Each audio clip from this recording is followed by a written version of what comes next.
yesterday we did Lewis structures of ionic compounds, and actually just before we start on the covalent compounds, there's something I forgot to do with this block yesterday, and it seems to me very strange that this is something that needs to be mentioned, but it happened all the time last year, it happened all the time last semester, and it's happening all the time now, so it's a very common thing. Do you remember step A for ionic compounds? It was atoms and arrows. Okay, now, here's my question to you.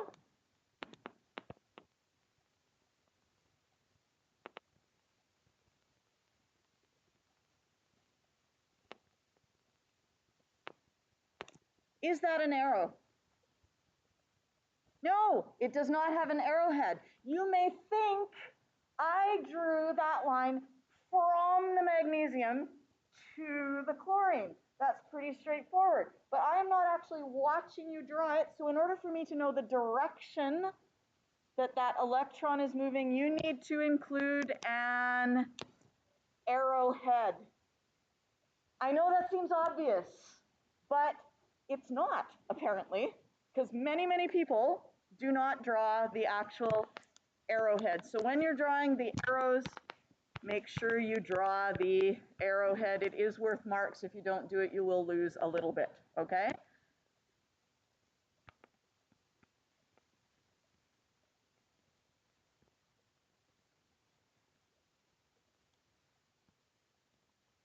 All right. So back to 3.5b. Now we're going to do covalent compounds. What types of elements will be involved in these covalent compounds? Those will be nonmetals. And this particular document deals only with the very most simple.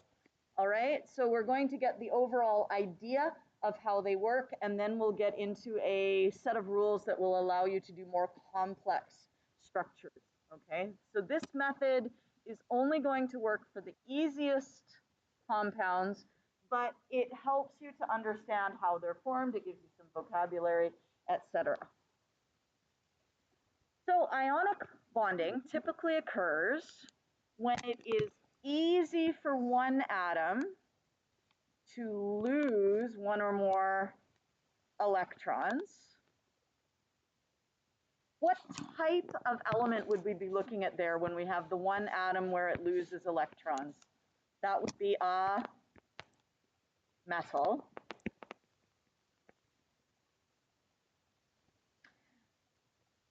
And we have another atom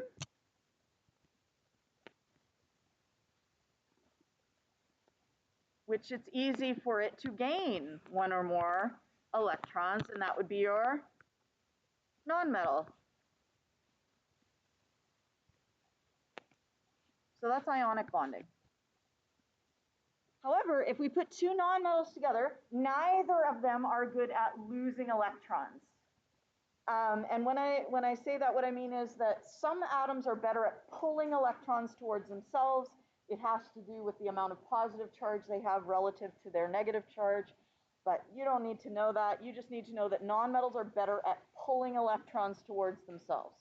So let's say that I am a nonmetal. Okay, and let's say that Sarah is a metal. Okay, and so I'm a nonmetal. I'm good at pulling electrons towards myself. So I just take her electrons. She's not good at pulling them towards herself. She just gives it to me. So sure, have it. I don't care. It's all good. And that would then form an ionic bond because I would then be negative to positive release electrostatic force. Yes? So that's ionic bonding.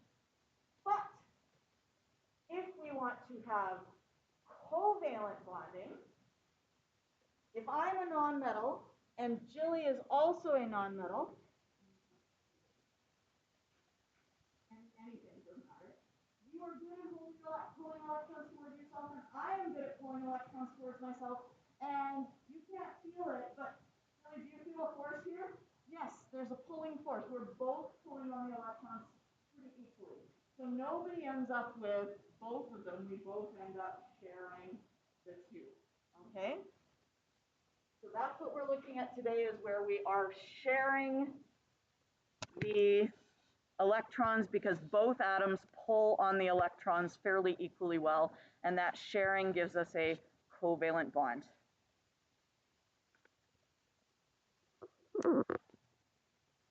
And now we're going to get into the Lewis structure part. So we have hydrogen atoms. This is the simplest compound, not compound, simplest molecule that we could have, because each hydrogen just has one electron in its valence shell. One electron there, one electron there. How many electrons does hydrogen need to fill its shell? How many in total? It needs one more, but it needs in total 2, okay?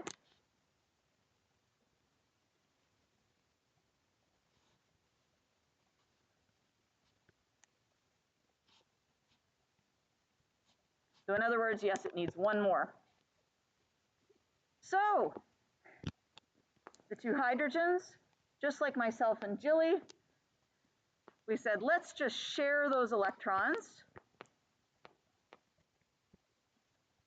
And we can draw the structure just like is shown here, where we have the 2 hydrogens with the electrons drawn in between them.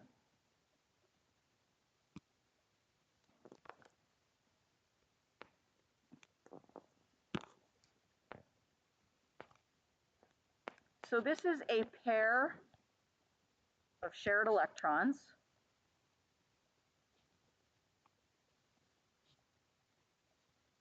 And that is called a bonding pair.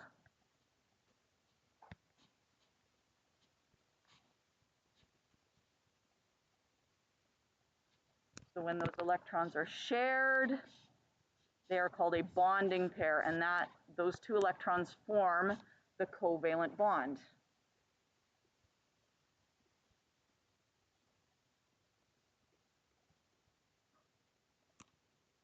Now, you would never actually draw these circles, but if you want to look at how many electrons belong to a particular atom, you can say, oh, my first hydrogen, hydrogen A, over on the left, how many electrons does it own? It owns 2 electrons, okay? So that is a full shell. How many electrons does the atom on the left have? It has 2 electrons, so it also has a full shell. So in other words, this hydrogen is not happy but stable. Okay, use the word stable instead of happy. But if you like the little happy faces like I do, you can continue to draw them or not. Choose this guy over here is stable. Everybody's stable. That's a nice arrangement. That's going to just hang out until there's something that's more stable that comes along, like maybe water. Okay, but now we can simplify this diagram a little bit, not that it needs much simplifying, by replacing the 2 electrons with a line. Okay, so a line,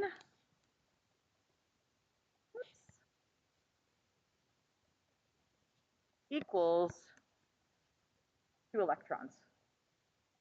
And not just any old 2 electrons, but 2 bonding electrons.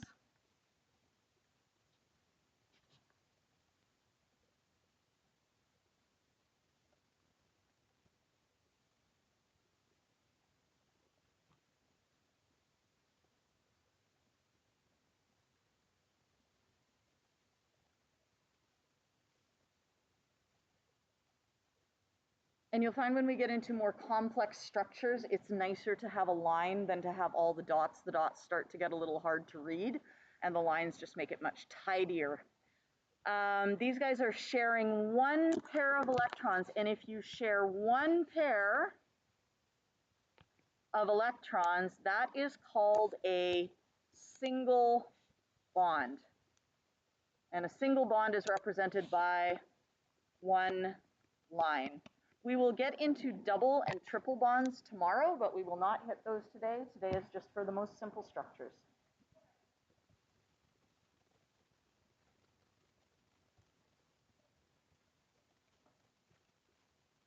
Here's fluorine. Fluorine is in group 17. Therefore, it has 7 electrons in its valence shell. So we've got 7 on the left, and 1, 2, 3, 4, 5, 6, 7 on the right. Fluorines are both non-metals. Would it make sense, don't draw this yet, for this electron to come over here and fill in that spot? Would that make sense? No, because if we did that, then this atom over here would only have 6 electrons, and that's no good. Everybody needs to have a full shell. So most of the time a full shell is how many? 8, okay? So we really want to have 8 electrons for each fluorine. So that's not going to work. The transfer of electrons won't work. And besides which, both fluorines pull on the electrons equally. So instead of doing that, we need to share. So we are going to go from that. We're going to have now fluorine with its electrons here. And then we will have 1 electron in that bonding pair from the other fluorine.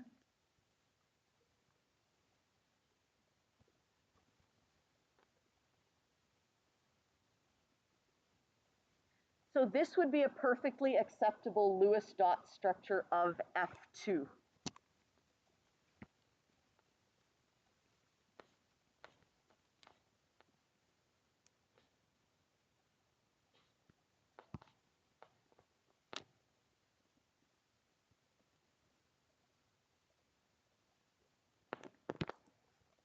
What do we call that pair of electrons in the middle? That is called a bonding pair, yes.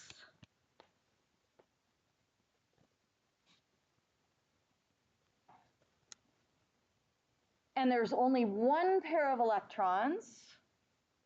So is that a single bond, a double bond, or a triple bond? That is a single bond.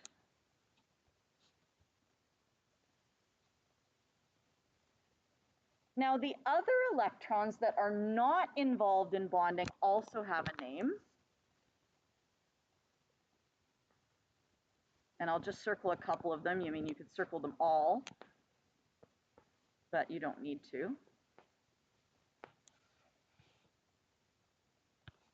Electron pairs that are not involved in bonding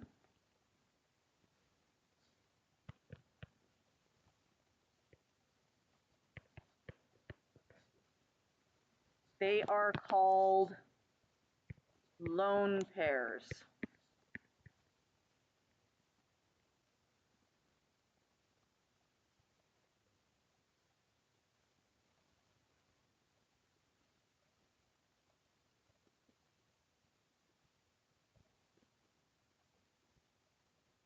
We have bonding pairs that are shared.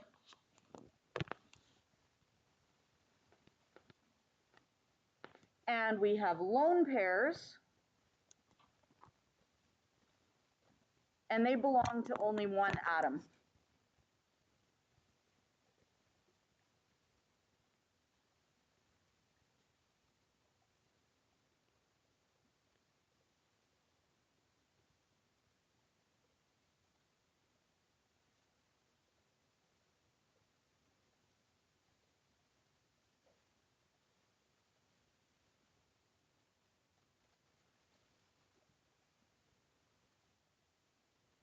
if we wanted to simplify our picture of fluorine, how could we do that? If we wanted to simplify this structure, how could we simplify it?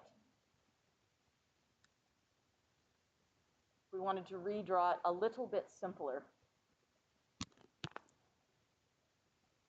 We could write our fluorine, and instead of having the dots in between, we could draw a line.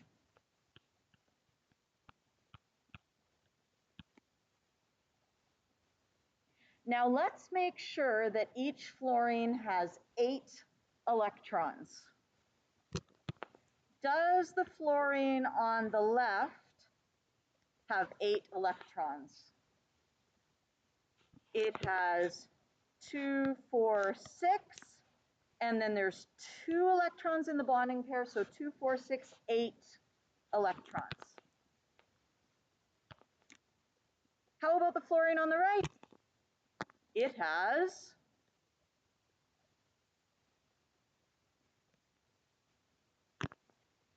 2, 4, 6 in lone pairs, and then the bonding pair makes 8. So guess what? It has 8 electrons. That's a very good thing. Okay, that is stable.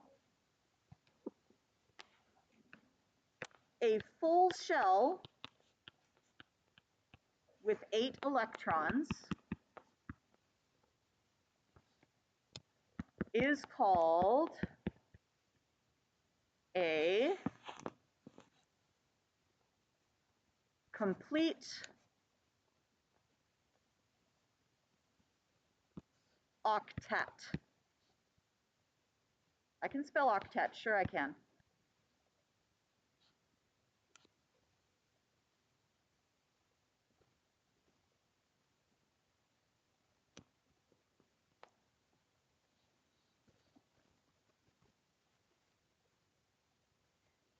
And so basically for almost all atoms, we are aiming for a complete octet. We are aiming for that full shell with 8 electrons. Can you think of an atom who does not want to have a complete octet? Tell your partner, can you think of an atom that does not want a complete octet?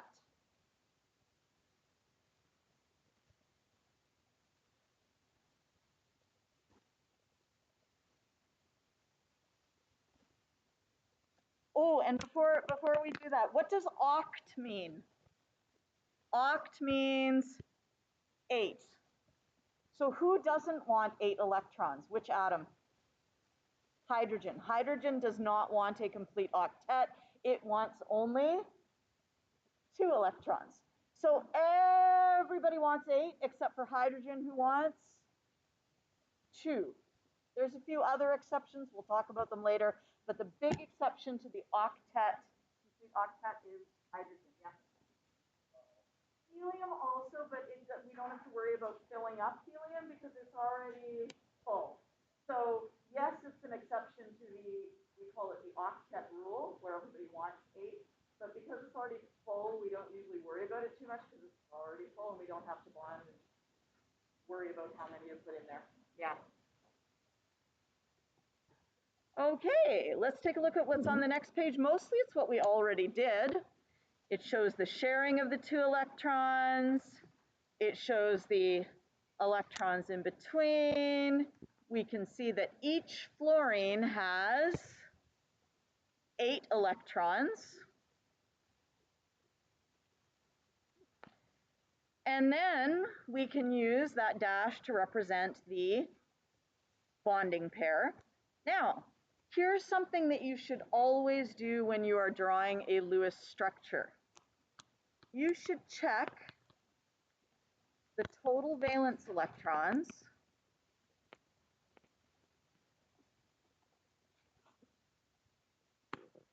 So we have a fluorine atom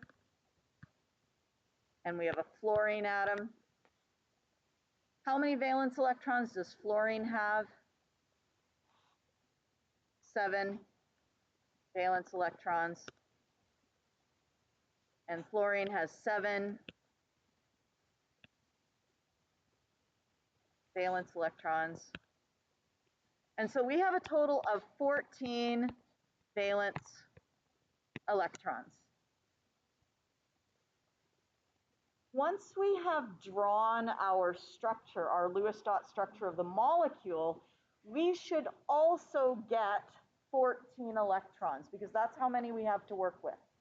Okay, so let's count them up. One lone pair is 2, 4, 6, 8, 10, 12, and a bonding pair makes 14. So we have 14 electrons. These are the same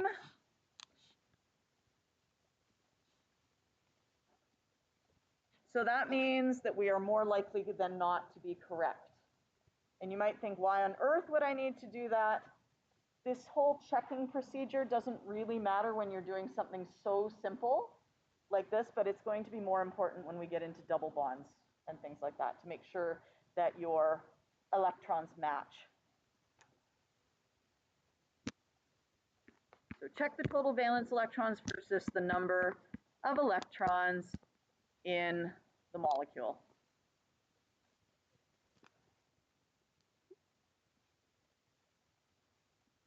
Okay, and then I think the next little bit is we just have, it's labeling the lone pairs and the bonding pairs.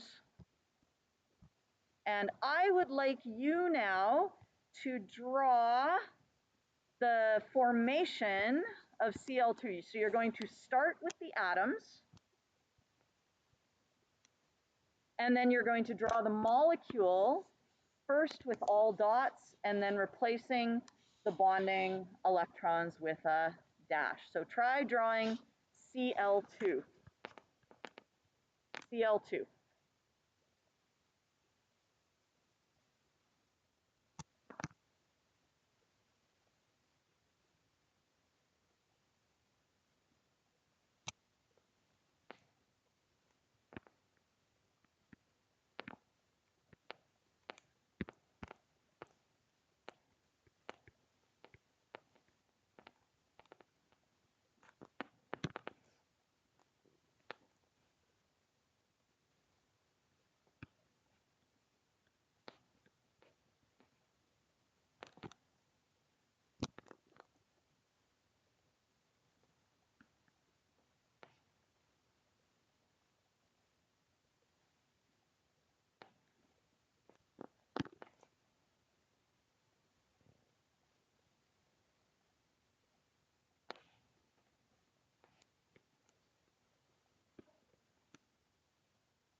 So if you've got your structure, you can check and see if it looks the same as mine. Now, I did draw X's for the electrons in my second chlorine. You don't have to do that. You can draw dots. I just like sometimes to know which electrons came from which atom. It makes it a little clearer for me, but you can choose. You can do them all as dots or all as crosses or whatever you like. And so it should look like that. Now, before we go on to the next page, I would like you to think, could you predict the structure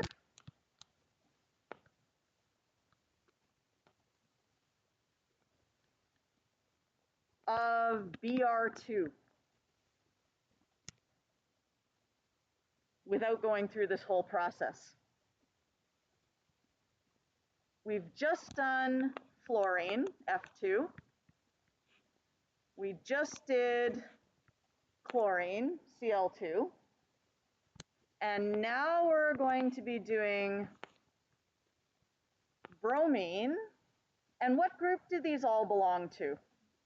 These all belong to the group 17, which is named, tell your partner what is the name of group 17.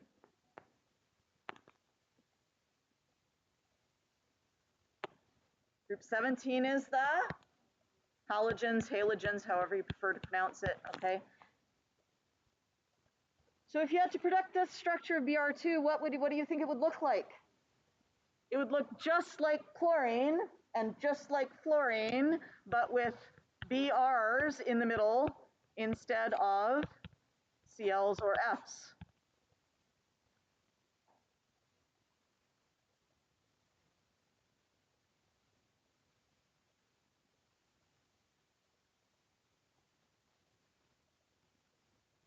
Okay, and now we get into talking about the octet rule. The octet rule just says that almost all atoms want to form a complete octet.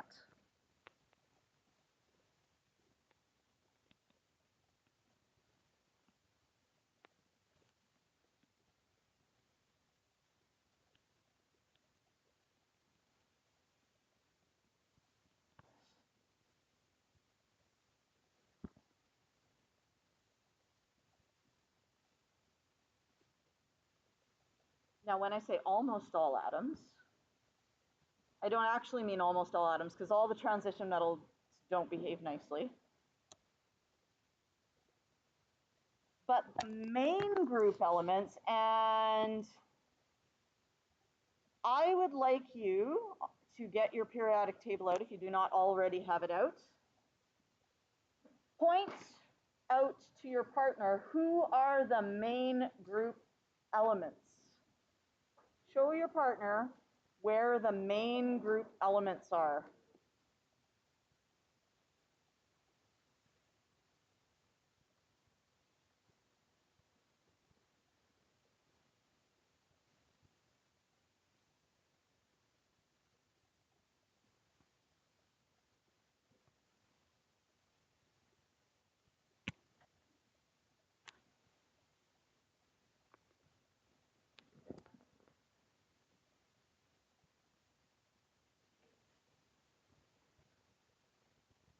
So if I had to highlight the main group elements on here, which group might I start with? Group? I could start with the alkali metals, yes. I could also include the, what's that next column called? The alkaline earth metals. This is a little review for tomorrow's quiz, right? So the alkali metals, the alkaline earth metals. How about the transition metals? They are not part of the main group elements. But everything from 13 all the way over to 18, so that includes the groups which have no real name, boron group, carbon group, nitrogen, oxygen. Okay, all of those guys don't really have a name.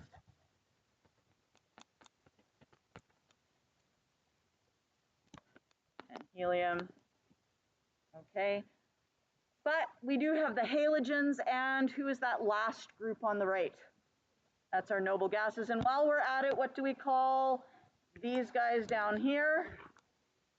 They are the lanthanides, and below them are the actinides. Are they part of the main group elements? No. Okay, excellent. All right, so back to here. So the octet rule says that the main group elements want to form enough bonds to get 8 valence electrons. Who is the exception to the octet rule? Who does not want to get 8 electrons? Helium and hydrogen, okay? So let's take a look at bond formation between 2 different atoms. So here we have hydrogen with its 1 valence electron, and fluorine with 7 valence electrons, and it's got a gap right here. Yes? Hydrogen and fluorine are both nonmetals. So rather than hydrogen giving its electron to fluorine, instead, what are they going to do?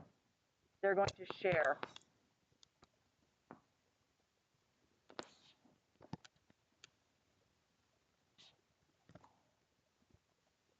Okay, and we can see if they share, we end up having a bonding pair with 1 electron from the hydrogen and 1 electron from the fluorine, and then we can redraw that bonding pair as a line, and we can go through and make sure all the atoms are satisfied. Is hydrogen satisfied? In that circle that I've just drawn, are there 2 electrons? Yes, because remember, a bond is how many electrons? 2. Excellent. How about fluorine? Is fluorine satisfied? Is fluorine satisfied? Yes, because it's got, how many lone pairs does fluorine have? Fluorine has 3 lone pairs, which is equal to how many electrons? 6 electrons. And it has 1 bonding pair, which is 2 electrons. And so it has a grand total of 8 electrons. In other words, it has a complete octet.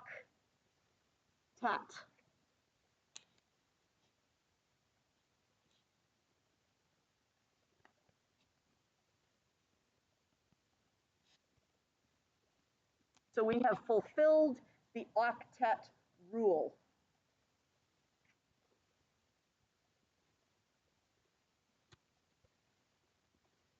Now, while we are here with hydrogen and fluorine, I'm going to mention something because this was a place where lots of people made mistakes last year. Okay, so I'm going to put a star beside it, and I will keep reminding you. Hydrogen and fluorine can only ever form 1 bond.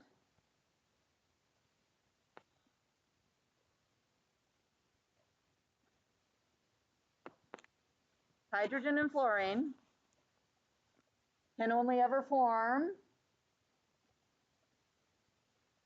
1 bond.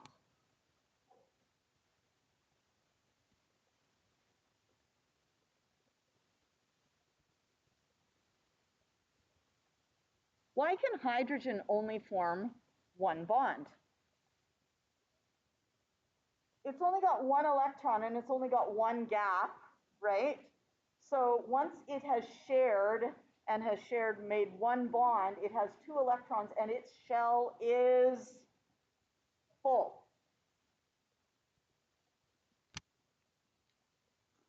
What about fluorine? Once fluorine has formed 1 bond, it has how many electrons?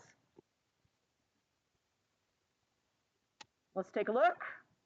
Once fluorine has 1 bond,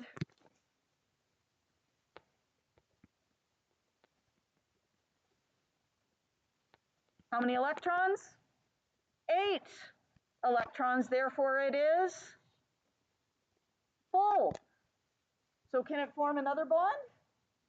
No, because otherwise it would have more than 8.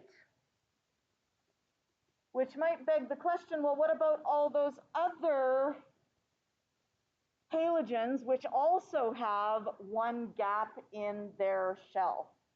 Well, the other halogens most often only form 1 bond, but because they're lower in the periodic table, there's special things which we're not going to talk about this year, So I'm just going to wave my hands. When you get below row 2, you can put extra electrons in sometimes. Okay? You don't need to know why. You don't need to know why. The only thing you need to know is that hydrogen and fluorine can only ever have one bond. And chlorine, bromine, iodine can usually only have one bond.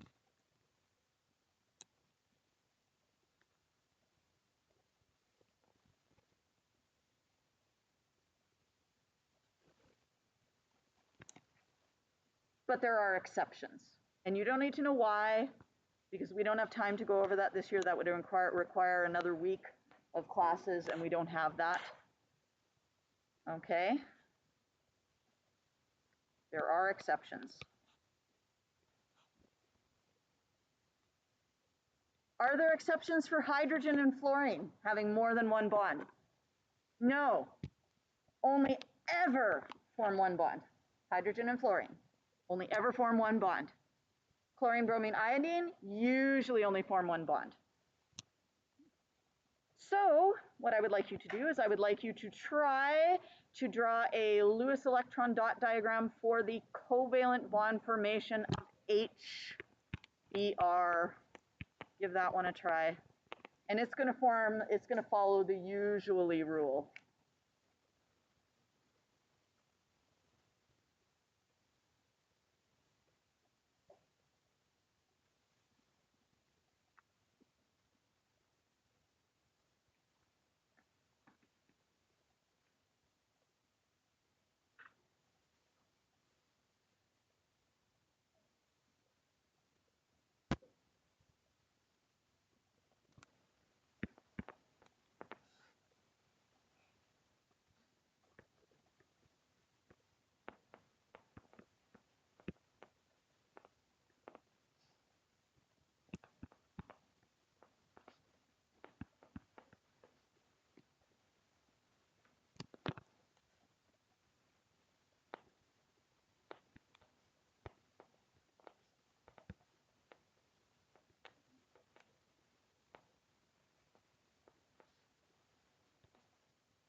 So if you have one unpaired electron, you will generally form how many bonds?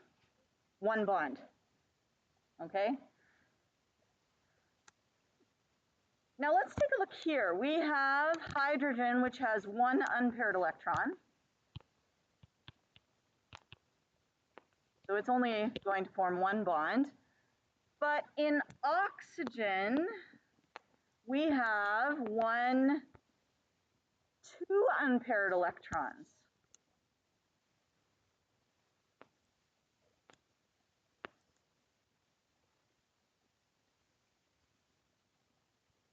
So how many bonds would we expect oxygen to form? Two bonds.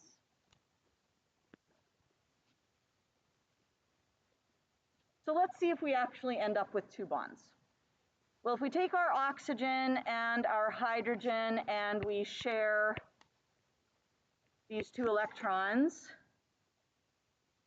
then we have this lovely structure here. But you'll notice that we still have a gap. So we can't just have H and O, because you cannot satisfy oxygen with only one H, because H can only bond with one bond. So in order to satisfy the oxygen, what do we need? We will need one more H, absolutely. Okay?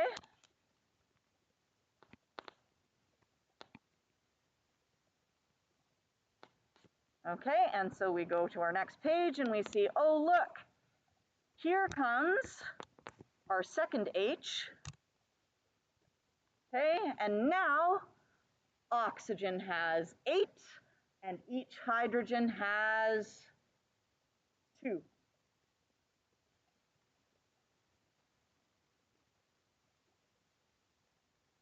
Sometimes people want to know, does it matter if I put the hydrogen on the left and on the bottom, or what if I put it one on one side, one on the other side, or what if I put it on the top and the bottom, or I put it on the right and the bottom, or the right and the top, and it just doesn't matter, okay?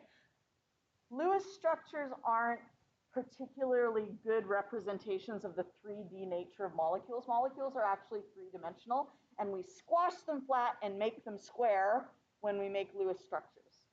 Okay, we'll actually haul out some molecular models probably next week, because I don't want all the band people to miss out on that, but so that you can see the actual three-dimensional structures rather than just these squash flat models, okay? All right, I would like you guys to try to show a Lewis dot diagram of NH3. Give that one a try, NH3.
Nitrogen is group 15, so it has how many valence electrons?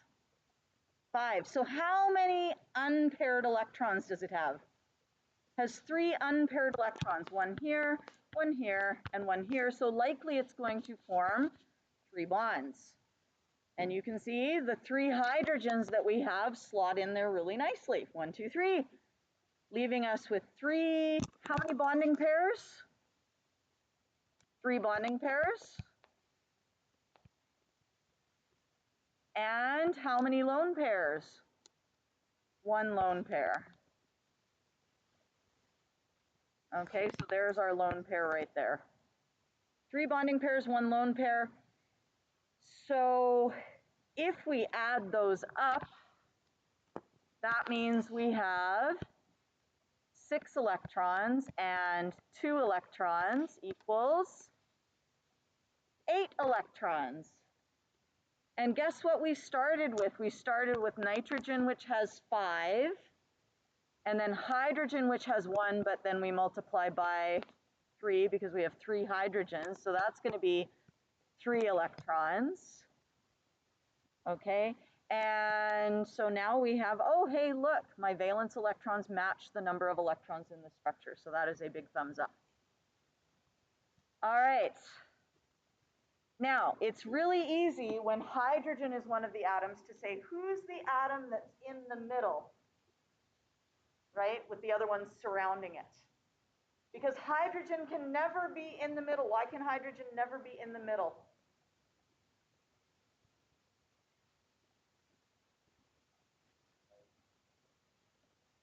Because it only has one place to bond.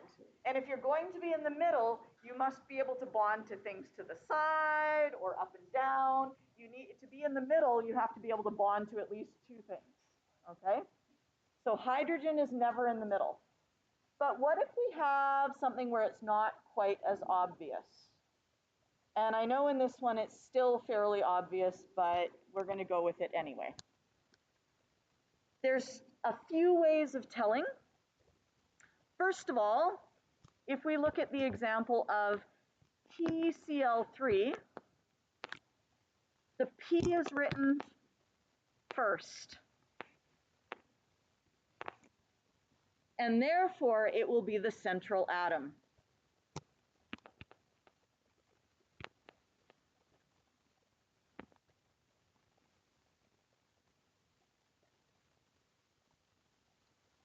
That's one way of knowing. The other way of knowing is that if you have a singleton atom, in other words, it doesn't have a subscript, the singleton atom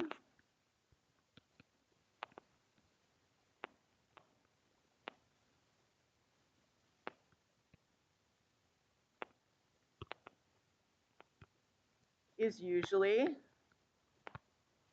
the central atom.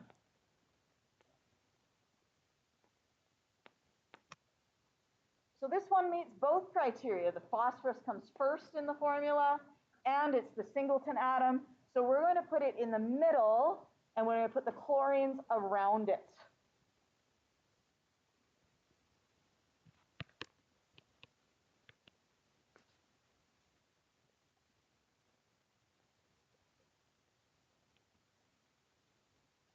So there's phosphorus, it's in the middle. The chlorines go around it.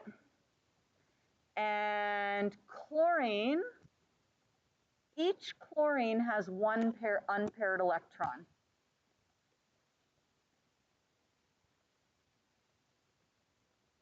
I'll make them red. You can see them. There's this one unpaired electron, one unpaired electron, one unpaired electron.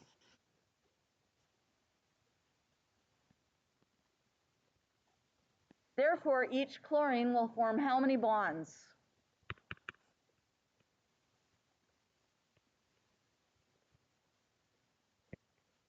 How many bonds? One bond.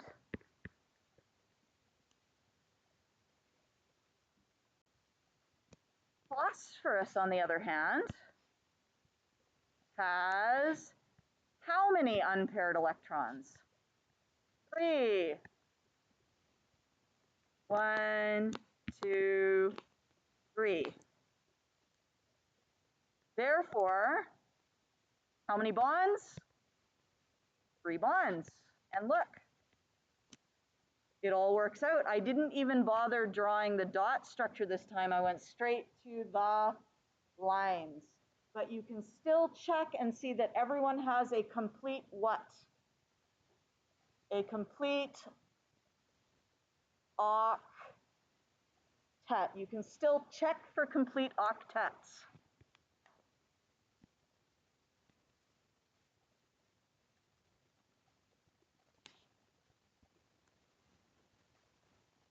Does chlorine have a complete octet? Yes, because it has 2, 4, 6, and a bonding pair makes 8. I'm not going to do the other chlorines because they will be identical. Yes, because their structures are identical. But let's take a look then at phosphorus.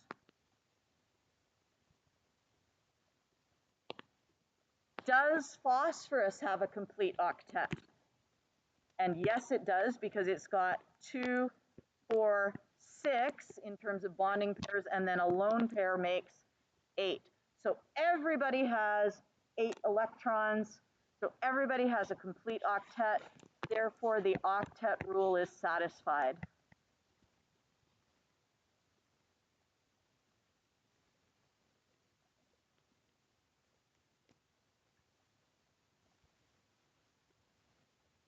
Now, every once in a while, there's an exception to that rule where you put the one that comes first in the middle.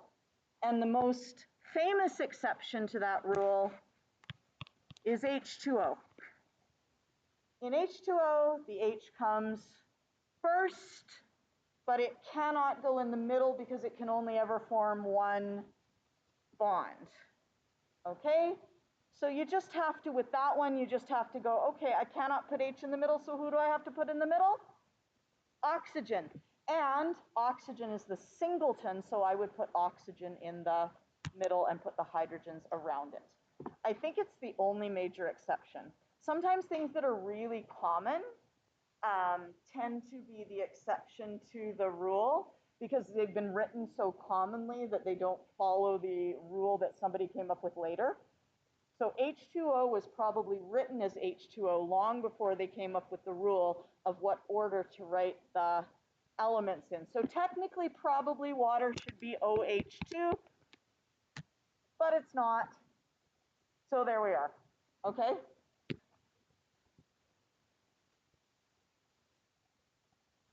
All right, I think that's it. The only thing is, let's just take a look at group 14. Carbon is in group 14.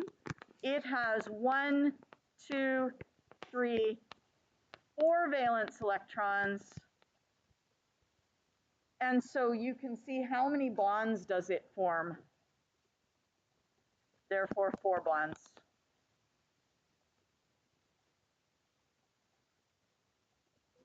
Okay.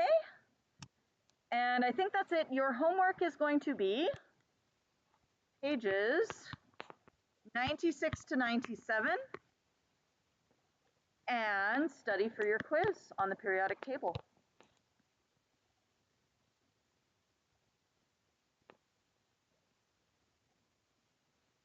Remember, you can do either the enriched version, in which you write the properties of the metals and nonmetals, and then you say what they are for metals and nonmetals, or you can write the non-enriched version where you get the properties and then you have to distinguish what they are specifically for metals and nonmetals. So if you did not get a copy of the practice quiz, come see me. I will get you a copy of the practice quiz.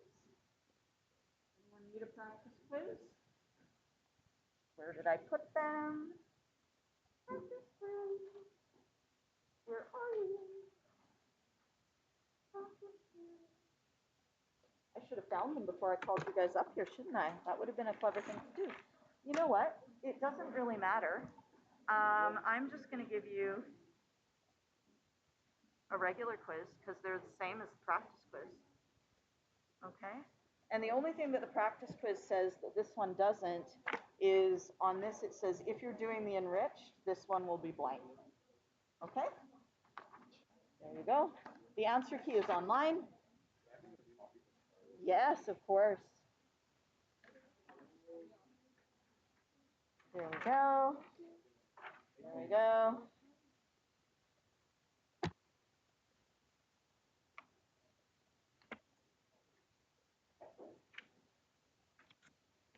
Oh, I can trade you for a real practice quiz. Here.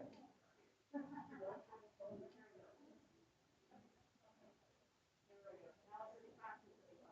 much the only difference. Who else needed it? Who else wanted a practice quiz? I'll trade you.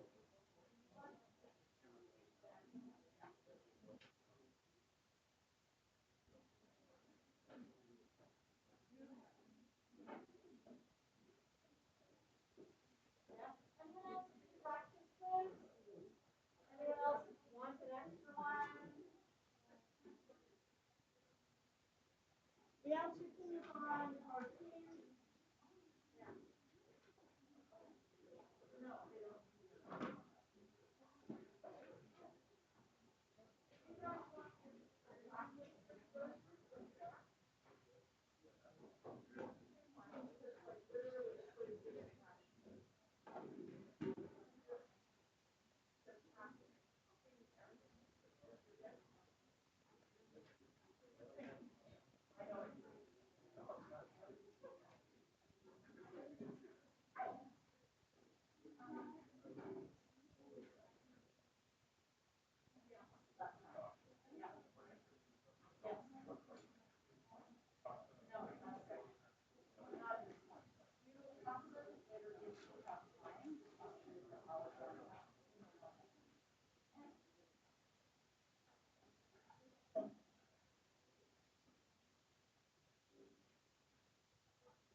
I will see you guys tomorrow.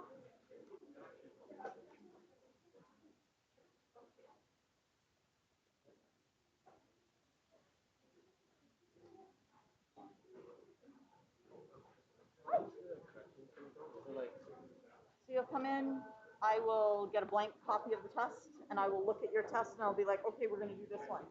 Oh, Yeah? like, It'll be interactive. uh, Yeah. I want it to be a learning experience. Yeah. Hmm? What microwaves are? I'm sorry. Metalloids. You need to know where they are, just that they border. Okay. You know the practice quiz I gave you? Okay. It is identical to the quiz you are getting. So if you're okay with the practice quiz, then you're okay with the.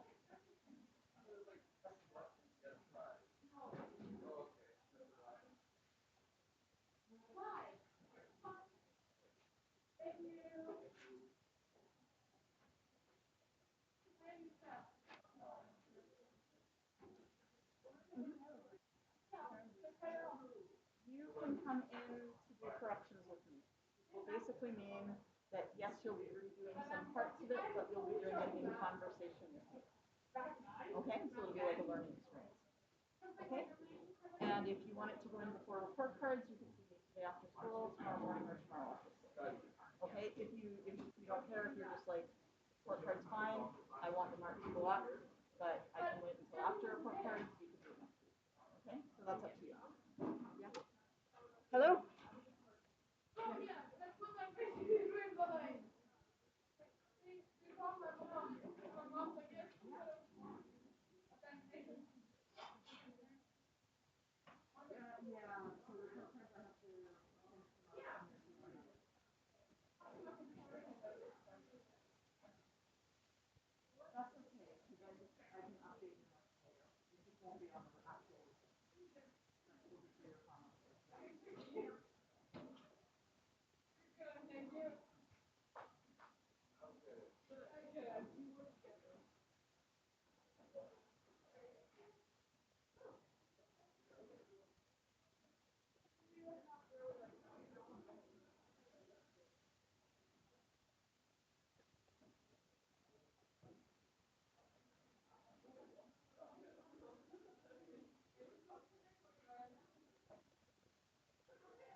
looking for? I am looking for, you're getting everything back today. Where's everybody? I know there's a few people on the band trip. Yeah, but not all of them. Oh, well, that's okay. You get back your test today, and you get back your quiz, and you get back your lab. So if you're here, you get all those things. Woo!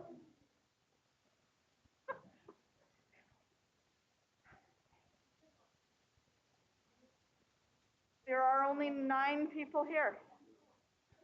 So we're not even at like 50% of the class. Oh, we're at 50% now. Whew. We're at 50% attendance now. But we're getting our tests back and our labs back and we're getting our quizzes back. So, all right. Let us start with your tests. Oh, 11. We have 11 people. I'm so excited. Okay, action. Alex. These ones you need to give back when you're done looking at them. Okay. Andrew Ha is on the trip. Matthew.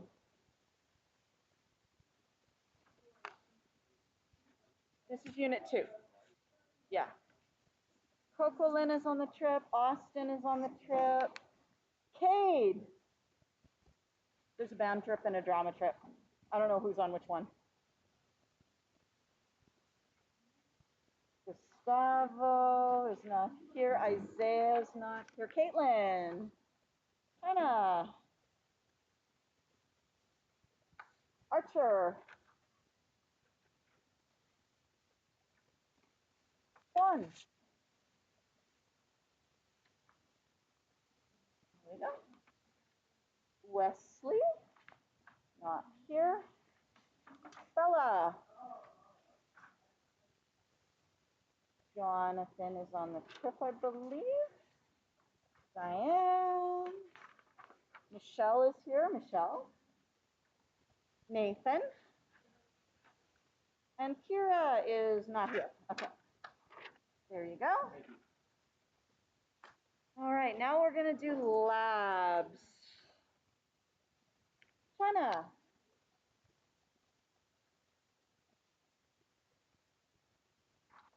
Archer.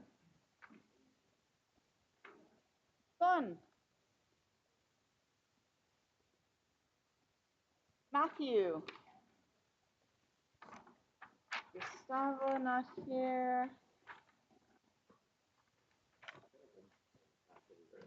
You're kidding me. Oh, no, it's okay. It's all good.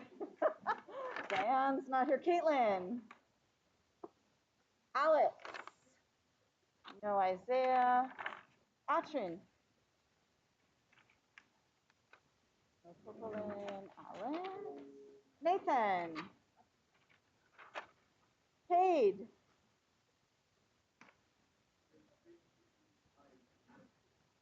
Do you know how often I do that? There's one particular quiz in grade 12 where there is a 3 cubed and I'm always getting 9 and I'm like, no, 27 years I've been using this damn quiz and I'm still getting 9 for 20. Anyway, Michelle, Bella.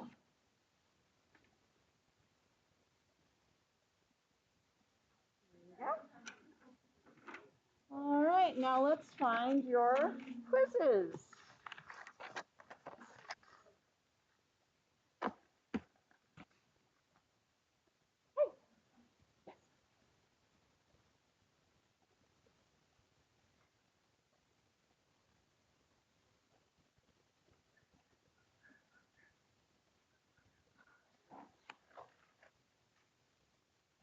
Oh, there we go. Okay. Gustavo no está aquí. Anhad is not here. Cade. Alex. Wesley is not here. Archer. Jonathan is not here. China. Michelle. Isaiah is not here. Hi.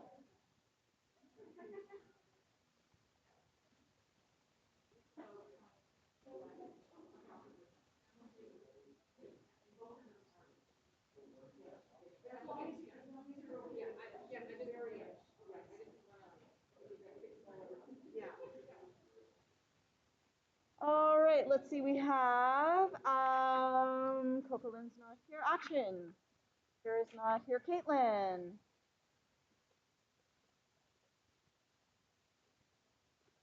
There we go. Matthew. Austin's not here. Bella. Andrew's not here.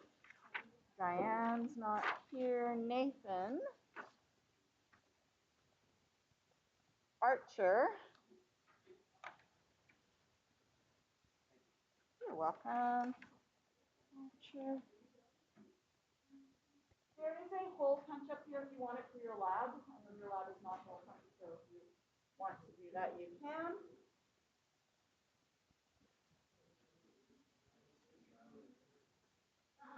I figured. And like trial and error, I'm like, no, you need to have like a method behind your madness, yes.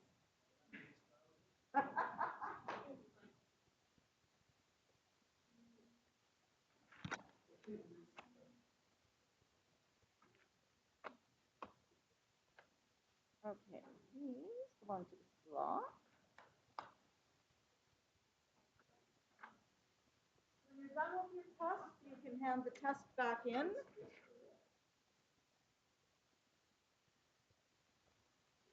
You can keep.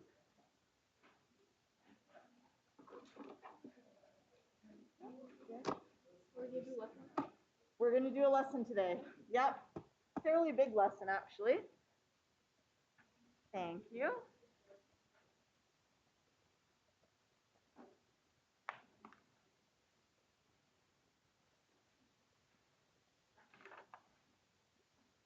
Thank you.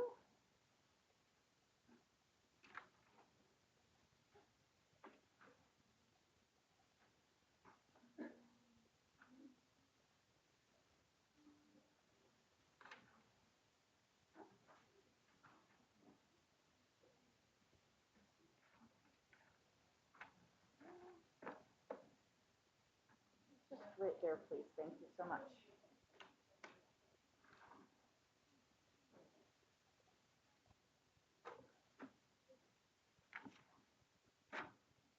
I would also actually, if you have a moment, check your grades online to make sure that I didn't make any typos. You know, you would not want me entering a 27 if you actually got a 37. That would suck, right? So make sure I did those.